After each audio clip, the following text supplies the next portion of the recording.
Welcome to Face Up Damage. I'm your host, Jason, and on the third episode, I will preview the Star Trek Attack Wing Wave 3 expansion, the I.K.S Somrah Raptor class starship.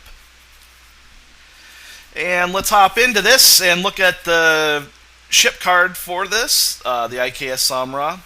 Let's look at the abilities. It has 3 attack, 1 agility, 3 hull, and 2 shields.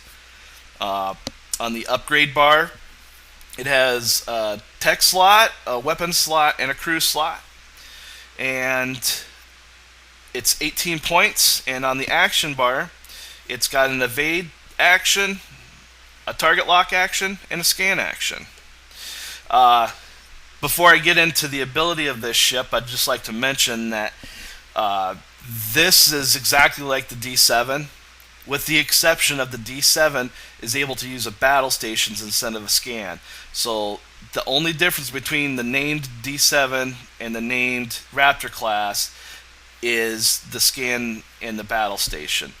Otherwise, it's an 18 cost, and I'm guessing the D7 class and the Raptor class for this. The Raptor class will not have the tech slot. It'll just have a weapon and crew slot like on the D7, and it'll be 16 points with 1 less shield. So the Raptor class, just the unnamed Raptor class, will probably be a 3 attack, 1 agility, 3 hull, and 1 shield. So with that a little aside, let's get back to the ability of the Raptor of the I.K.S Somrah. Each time you defend, you may convert up to 2 of your battle station results into evade results. Okay, at first glance, that doesn't make a lot of sense. And when I first looked at it, I was like, well, that doesn't, there's only 1 agility. Yeah. The Somrah is supposed to take pot shots at range 3. You're supposed to skirt the enemy on the outside of its firing range in range 3. So you're able to roll 2 evade die, and so giving you the chance, if you roll 2 battle stations, to change them into evade results instead. So nice ship. I don't know if I'll be running it, because usually if I'm running Klingon, I'm running stuff that cloaks. This might be a good complement in Dominion fleet, perhaps, with the scan, because Dominion upgrades are very scan token in favor. So let's go to the next card, which will be the Somrah Commander. It's a captain card at a cost of 3 points. The captain's skill level is 5, and you're able to put elite captain skills on him. He has a captain skill slot. His ability is, each time you attack at range 3, if you do not have an auxiliary power token beside your ship, you may add +1 attack die. If you add the attack die, place an auxiliary power token beside your ship. So, back to the theme with the Somrah, is you want to stay in range 3 to hit your opponents. Because at range 3 you get the extra defend die, and with this ability you can put auxiliary power token down and add an extra attack die, which would give you 4 attack dice instead of 3. Now I know some people, including myself, are very leery of the auxiliary power token. Those can be very dangerous. But if you're staying at range 3, being kind of like a sniper, for lack of a better term, you're still able to do your green maneuvers and take that auxiliary power token off and do your action on your next turn. So really, it just prevents you from doing any huge white maneuvers. But I think as you see these cards, it all kind of, it kind of wants you to take long range attacks at your opponent and stay away. Let's look at the next upgrade card. It's a crew card, Buka. She's cost of 4 squadron points, and her ability is, If you performed a green maneuver this round, discard this card to repair up to 2 damage to your hull. For 4, at a glance, 2 to the hull, 4, you're spending 2 squadron points to repair 2 of your hull. You might not want to spend that much money, or squadron points, but I think this card's going to get a lot more play than you might think. For the simple reason that there are a lot of cards that say instead of discarding the crew cards, disable this or throw this away. So you could actually get a couple uses out of this card before you actually have to discard it. So right there you're looking at, for a cost of 4, getting 4 damage back potentially.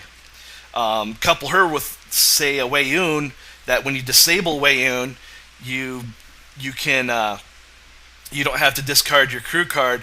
That's huge. So because you might be able to do it even multiple times.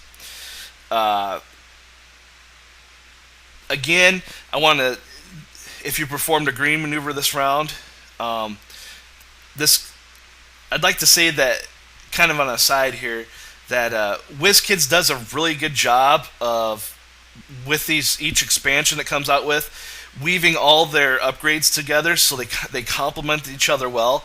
So like the commander complements the ability on the Somrah, and hers is green maneuver, and you're going to be doing green maneuvers, take those auxiliary power tokens off, so you'll be able to repair your damage to your hull. So, and you're able to use this. The ability of using this with other cards is just fantastic, and it's one of the reasons why I love this game so much. So I'm going to quit rambling and continue with this, because this is going to be a shorter video than my other ones, because there are only a few cards in this preview expansion. Now the next card is going to be the reason why I would consider that you must get this expansion, especially if you're a Klingon player. If you're a Klingon player, I think this next card is a must. It's called Klingon Honor, and it is a elite captain skill. It's a cost of 5. It's expensive, and it's unique. So you can only have 1 per squad. So the action is you disable this card and add 1 attack die and convert 1 hit into 1 critical result during anyone attacking you.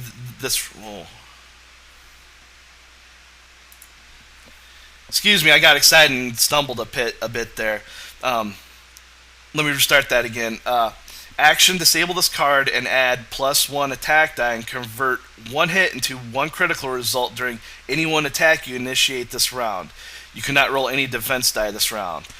This upgrade can only be purchased for a Klingon captain. Whoa. No defense die this round. Yeah. Now, people are going to think I'm crazy about this, but I really like this card. And I've kind of touched on it in an earlier video, but it is always more important to throw attack die than it is defense die. At the end of the day, attack die have 2 blanks, evade die have 3 blanks. You have a better chance of taking your opponent out with attacks. It is very important to attack. So if you have to give up a defense, you're giving up a defense.